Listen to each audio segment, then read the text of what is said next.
بچه ها سلام، امیدوارم که حالتون خوب باشه.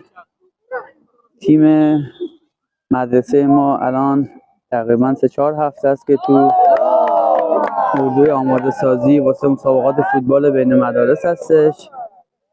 تا الان چندین مسابقه دوستانه انجام دادن. امشب هم انشالله یه بازی دوستانه داریم و انشالله از یک شنبه آینده میریم واسه شروع مسابقات. امیدواریم که بهترین نتیجه رو در مسابقات کسب کنن. آقا محسنم مربی بچه ها هستن.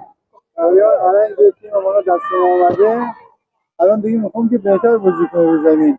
یعنی اشتباهات بازی گذشته ما 30 تا توپ بردیم گل نزدیم، 2 تا توپ آوردن خیلی راحت توپشا رفت تو گل، خیلی مرتب و منظم گل خوردیم الکی. الان خیلی جدی اون بازیاتمون فکر می‌کنم یک کمی بازی داریم.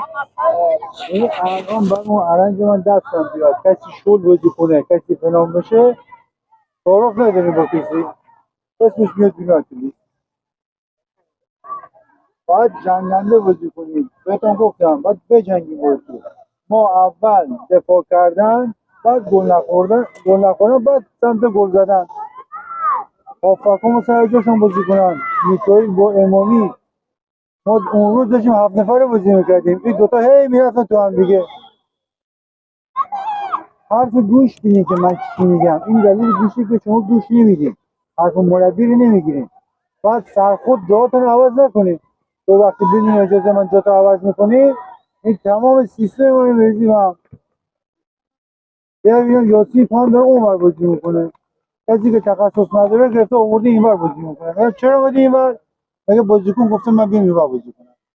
شده مثل اکتای تیم بدی. پس بازی الان میخوام انجام بدیم، اینا احساس میکنم که از شما یه سرگردن بالاتر هست. اشکال نداره. شما روی زمین بازی میکنید. خب مربی داره آقا بازی واسه بچه ها صحبت های اولیه رو میکنه.